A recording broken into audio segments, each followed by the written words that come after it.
અમરેલી જિલ્લામાં હાલ કપાસ, મગફળી અને સોયાબીનના માર્કેટિંગ યાર્ડની અંદર સતત ભાવ વધી રહ્યા છે અને માર્કેટિંગ યાર્ડમાં શીંગ મોટી, ઝીણી, તલ સફેદ કાળાની આવક નોંધાઈ રહી છે.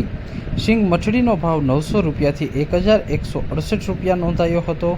શીંગ મોટીનો ભાવ 1102 રૂપિયાથી 1242 રૂપિયા સુધી નોંધાયો હતો. શીંગ દાણાનો ભાવ 1300 રૂપિયાથી 1636 રૂપિયા સુધી નોંધાયો હતો.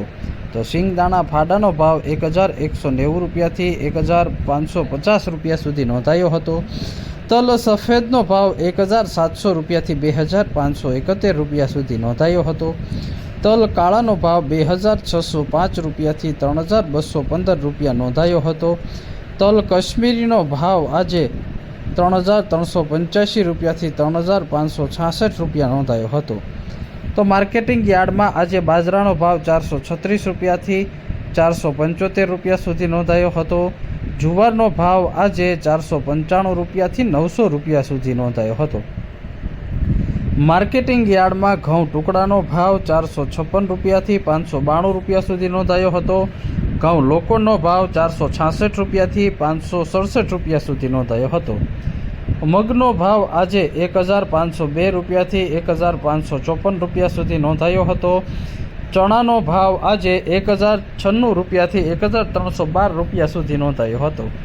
કપાસનો ભાવ આજે માર્કેટિંગ યાર્ડની અંદર 982 રૂપિયાથી 1584 રૂપિયા સુધી નોંધાયો હતો.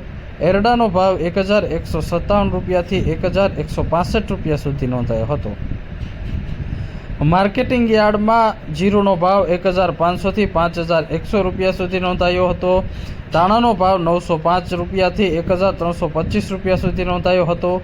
સોયાબીનનો ભાવ 675 રૂપિયાથી 844 રૂપિયા સુધી નોંધાયો હતો. રજકાના બીનો ભાવ આજે 5100 રૂપિયા સુધી નોંધાયો હતો. માર્કેટિંગ યાર્ડમાં સૌથી વધુ આજે તલ સફેદની આવક નોંધાઈ હતી. તલ સફેદની 304 ક્વિન્ટલની આવક નોંધાઈ હતી. ઘઉં ટુકડાની 222 ક્વિન્ટલની આવક નોંધાઈ હતી. કપાસની 343 ક્વિન્ટલની આવક નોંધાઈ હતી. એરડાની 18 ક્વિન્ટલની આવક નોંધાઈ હતી. જીરુની 12 ક્વિન્ટલની આવક નોંધાઈ હતી અને સોયાબીનની 20 ક્વિન્ટલની આવક નોંધાઈ હતી. માર્કેટિંગ યાર્ડમાં કપાસના ભાવમાં આજે વધારો નોંધાયો હતો, તો સાથે જ ઘઉંના ભાવની અંદર પણ વધારો નોંધાયો છે. માર્કેટિંગ યાર્ડમાં ઘઉં ટુકડાનો આજે 592 રૂપિયા ભાવ નોંધાયો હતો અને 222 ક્વિન્ટલની આવક નોંધાઈ હતી.